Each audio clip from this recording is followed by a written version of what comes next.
Okay, speaking in terms of technology and sport, how heavily are these two connected? Well, they're very much connected in my mind.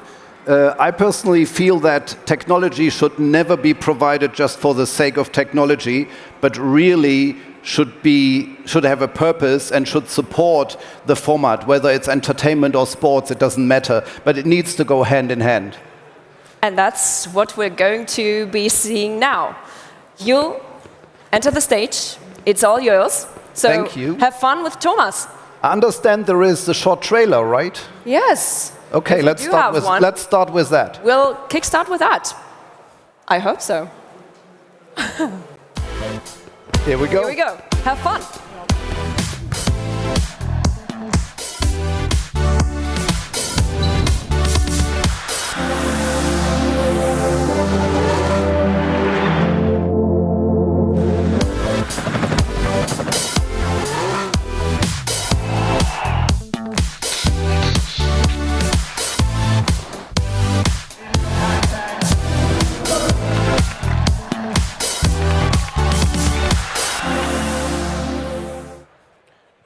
So, and again, I guess you don't know really what this is about. Colored pictures of sports formats, entertainment formats around the world, but what are we doing? So maybe I tell a bit about my story.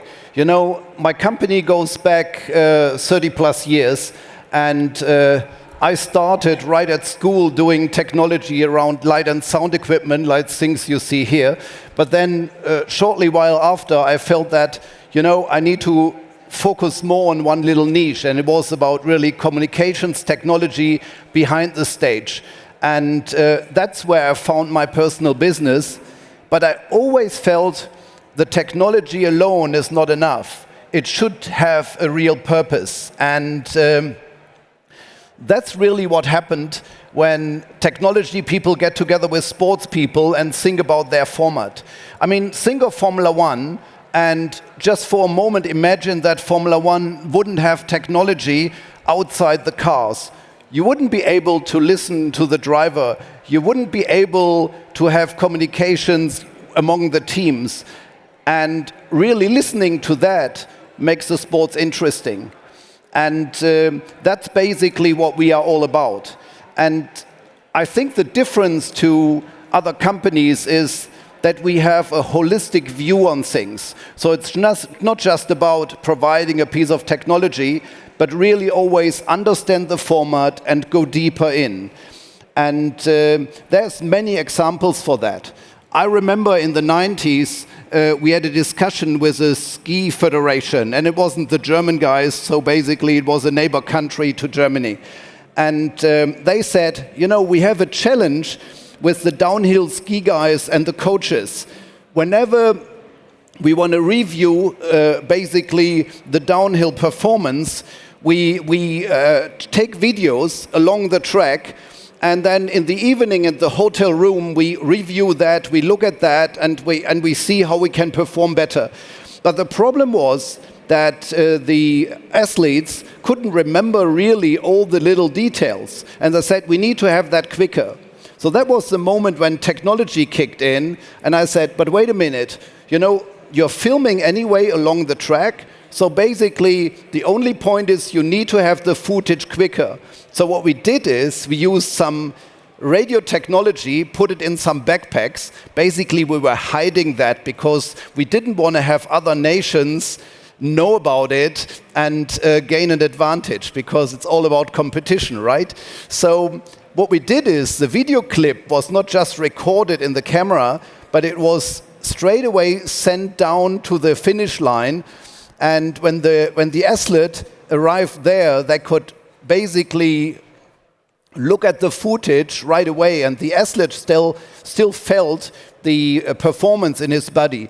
Now you would say these days you can do that with a mobile phone, but that was a time in the 90s when that wasn't possible. So it is an early example of how technology could really help in sports and could help on the performance. But there's also examples which are not that far away.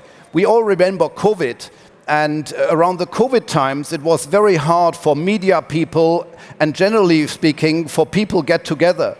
in Formula One, for instance, the media guys, the television guys, were not allowed to go to the starting grid anymore, where usually you see all the guys interviewing the team principals and drivers. So what to do? Well, again, technology was there because we do the communication systems, all these headsets and things there. And the communications technology these days provides an audio quality which is almost of what you hear now on the speakers from me, not just the tiny audio quality you have from a walkie-talkie. So I said, well, then if we can't go in with a microphone, why don't we just connect the team principal who is walking with his headset there anyway? The television guys use a camera with a long lens and shoot in from the outside. And they started doing interviews from the outside and realized something which, well, wasn't possible otherwise.